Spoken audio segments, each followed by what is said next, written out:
Noong 1950, inilatala ang nobela ni Ray Bradbury na ang mga kronika ng Mars. Ngunit naisip kaya ng manunulat na ang pamagat nito ay magkakaroon ng hindi nakatang-isip na kahulugan?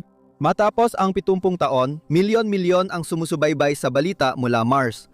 May mainit akong balita, temperatura -90, direkta mula sa asidaliskong dagat ng Mars. Kaya, gaya ng alam na natin, noong Pebrero 18, 2021 lumapag ang rover na si Perseverance. Sa oras ng pag-edit ng video na ito, nakalakad na siya ng kamanghamanghang 270 metro at ngayon ay maaari ng subaybayan ang kanyang kinaroroonan sa pamamagitan ng interactive na mapa na ibinahagi ng NASA sa kanilang Twitter.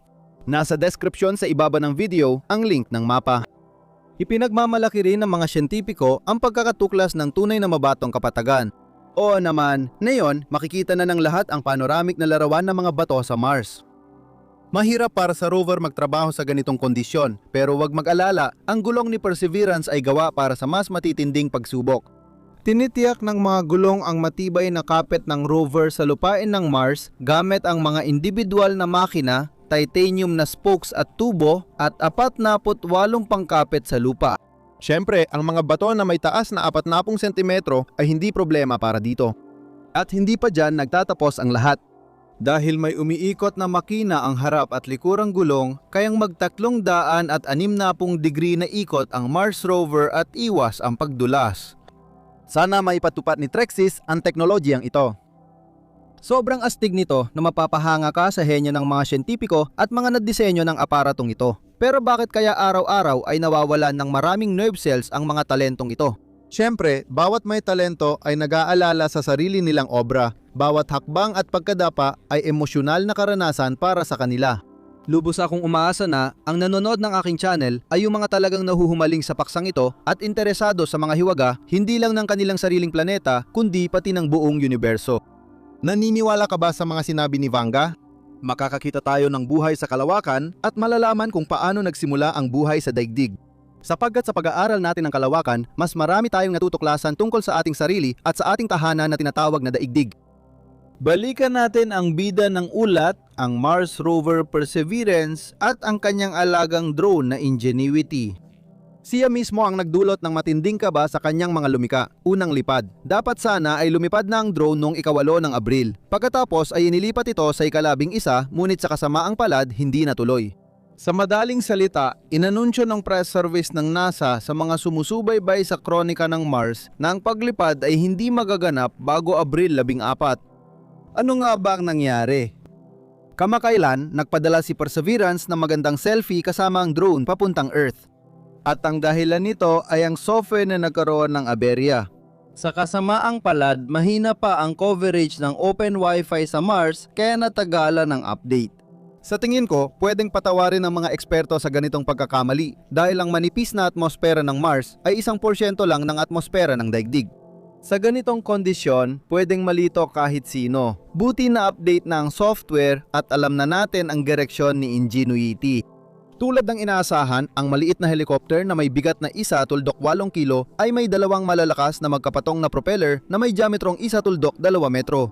At umiikot ang mga ito sa napakabilis na bilis, 2,500 ikot kada minuto. Totoo, bago pa dumating si Perseverance sa pulang planeta, nagdiwang muna ng anibersaryo ang Mars rover na si Curiosity. Ang matandang ito, na isang tunay na autonomong chemical na laboratorio, ay dumating sa Mars noong ika-6 ng Agosto, 2012.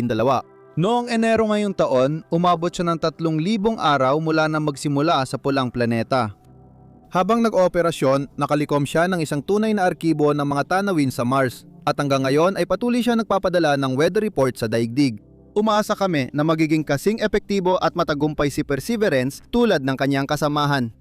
Bagamat hindi yan sigurado. Kamakailan lang nag-viral sa internet ang mga larawan ng ibabaw ng pulang rebelde. Daan-daang libong tao ang nag-usap tungkol sa mga larawang ipinadala ng Mars rover sa mga gumawa nito. Malinaw nating nakita ang bahaghari doon. Pwede bang makita ang mga kulay ng bahaghari sa Mars? Siyempre, hindi. Ipinaliwanag ng Pambansang Ahensya ng Aeronautika at Pananaliksik sa Kalawakan o NASA ang kakaibang larawan mula sa Mars. Nabubuo ang bahaghari dahil sa liwanag na tumatama sa patak ng tubig. Pero dito, kulang ang tubig para magkondensa at sobrang lamig para maging likido. Ang arko ay silaw ng lente. Paano mo ipapaliwanag ang mga hindi maipaliwanag na bakas sa ibabaw ng Mars? Hinihintay ko ang mga palagay ninyo sa mga komento. Totoo, kamakailan lang ay pinasaya ni Perseverance ang kanyang mga lumika sa tagumpay ng isang eksperimento na malaking tagumpay para sa sangkatauhan. Alam natin na ang pangunihing gawain ng rover ay kumuha ng lupa sa Mars at maghanap ng bakas ng buhay, pero nagawa rin itong makakuha ng unang oxygen mula sa atmosfera ng pulang planeta. Nangyari ang makasaysayang pangyayaring ito noong ika-20 ng Abril. Ayon sa Pambansang Ahensya ng Aeronautics at Pananaliksik sa Kalawakan, naging posible ang tagumpay dahil sa isang maliit na kagamitan. Mars Oxygen in Situ Resource Utilization Experiment o sa madaling salita, MOXIE. Sa tulong nito, nakakuha sila ng 5.4 na gramo ng oksiheno. Sapat na ang dami nito para 10 minutong suporta sa buhay ng isang astronaut at 1 oras lang ginamit ang aparato para dito. Totoo. 2 oras siyang naghanda para sa eksperimento. Pero mahalaga pa ba yon kung ang siyensyang piksyon ay nagiging totoo? Baka hindi nga nasayang ang sinabi ng sumulat ng mga sikat na kanta na si Yevgeny Dolmatovsky na mangyayari ang mamumulaklak ang mga puno ng mansana sa Mars? Unang hakbang pa lang ito, pero maganda na ang pangako nito. Malapit na kaya ang panahong masisilayan ng tao ang asul na pagsikat at paglubog ng araw sa Mars? Oo, Dada. Dahil sa kalat-kalat na atmosfera, kakaibang pagsikat at paglubog ng araw dito kumpara sa Earth. Ang oxygen sa Mars ay kailangan hindi lang sa paghinga ng astronaut, kundi pati sa rocket fuel, kaya hindi na lang one-way trip ang pagpunta sa pulang planeta. Mahirap para sa mga espesyalista ang pagdadala ng papunta at pabalik ng 50 toneladang oxygen at 14 na toneladang rocket fuel para sa 4 na astronaut.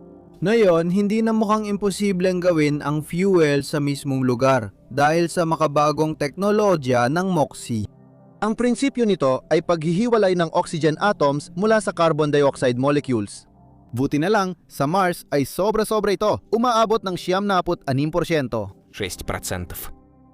Pero ang pinakakapanapanabik ay naghihintay pa sa atin sa hinaharap. Sino? Ibig bang sabihin mababa ang kalidad? Sigurado ka ba? Maayos na humiwalay ang landing module ng Tianwen-1 mula sa orbiter at pumasok sa atmosfera ng Mars ayon sa mga inhinyero ng kalawakan ng China. Ang walang sakay na sasakyang pangkalawakan ng China ay matagumpay na lumapag sa ibabaw ng Mars noong Mayo 14, 2021 alas 11:18 ng gabi sa Universal Coordinated Time at alas 2:18 ng umaga sa oras ng Moscow ayon sa ulat ng Pambansang Ahensya ng Balita na Xinhua. Noong Abril 24, inihayag ng Pambansang Pamahalaang Pangkalawakan ng China na ang kanilang unang Mars rover na dinala ng Tianwen-1 ay papangalan ng Jurong. Sa pagsasalin sa Ruso, maaring tawagin itong Chuzuzun. Bakit nga ba sa araw na ito? Sa parehong petsa, ngunit noong 1970 nagawa ng mga Chino na ilunsad ang kanilang unang satellite na tinawag na Dongfang-1. Inilunsad ng China ang kanilang Mars probe na Tianwen-1 noong Hulyo 23, 2020. Ang spacecraft na binubuo ng orbiter, lander at Mars rover ay pumasok sa landing orbit ng Mars noong Pebrero 24. Pinili ng mga inhinyero at siyentipikong Chino sa kalawakan ng kapatagan ng Utopia sa katimugang bahagi ng planeta bilang posibleng lugar ng paglapag. Ipinakita ng mga naunang pag-aaral na ang potensyal ng lugar ng paglapag ay maaaring nasa gilid ng sinaunang karagatan o lawa mula sa malayong nakaraan ng Mars. Hindi ito dahil sa pagpapahalaga sa ganda ng mga Chino, kundi sabik lang ang mga siyentipikong Chino na makahanap ng bagong ebidensya ng yelong tubig. Ano mga layuning pang-agham ng Tianwen-1? Kasama rito ang pagmamapa ng morpolohiya at estrukturang heolohikal, pag-aaral ng mga katangian ng ibabaw na lupa at distribusyon ng yelong tubig, pagsusuri ng komposisyon ng material sa ibabaw, pagsukat ng ionosphere at mga katangian ng klima at kapaligiran ng Mars sa ibabaw, pati na rin ang pagtukoy sa mga pisikal na field at panloob na estruktura ng Mars. Ang orbiter ay nilagyan ng 7 uri ng siyentipikong kagamitan, 2 kamera para sa remote sensing, radar para sa pag-aaral ng ilalim ng lupa mula sa orbit ng Mars, spectrometer para sa mineralohiya ng Mars, magnetometer, analyzer ng mga ion at neutral na partikulo, at analyzer ng mga energetic na partikulo. Kahit seryoso at formal ang okasyon, hindi ang sasakyang Tsino ang unang bumisita sa pulang planeta. Sino nga ba ang nauna? Noong Disyembre 2, 1971 ang Soviet Interplanetary Station, Mars. 3 ang unang nagsagawa ng malambot na paglapag ng isang lander sa Mars at tanging nagawa ito sa kasaysayan ng Soviet cosmonautics. Nagsimulang magpadala ng datos ang automatikong istasyon ng Mars 1.5 minuto matapos lumapag, ngunit natigil ito makalipas 14 at kalahating segundo. Ang mga Amerikano ang naging pangalawa sa Mars. Noong ika-20 ng Hulyo, 1976, ang Amerikanong sasakyang Viking 1 ay hindi lang matagumpay na lumapag sa Mars, kundi ganap ding natapos ang programa ng pananaliksik. Ang Amerikanong istasyon ay natrabaho sa ibabaw ng Mars hanggang ika-11 ng Nobyembre 1982, ibig sabihin 6 na taon at 116 na araw ayon sa oras sa daigdig. Ano ang kahulugan ng pag-abot ng Tsina sa ibabaw ng pulang planeta? Ayon sa mga espesyalista, ipinakita ng Beijing na opisyal ng kasama ang Tsina sa mga bansang kayang magsimula ng bagong yugto ng kosmonautika at makipagkompetisyon sa kalawakan. Nagpadala ng pagbati si Tagapangulong Xi Jinping ng Tsina sa lahat ng taong lumahok sa misyon. Narito ang kanyang sinabi, matapang kayong tumanggap ng hamon, nagsikap sa kahusayan at inilagay ang bansa sa mga nangungguna sa pananaliksik sa mga planeta. Sinabi niya, ang inyong tagumpay ay mananatiling tatak sa alaala ng inang bayan at sambayanan. Ang Mars rover na pinangalan ng Zhurong ay magsasagawa na ngayon ng pagsusuri sa lugar ng paglapag bago ito umalis sa kanyang plataporma para magsagawa ng inspeksyon. Ano ang gagawin ng rover?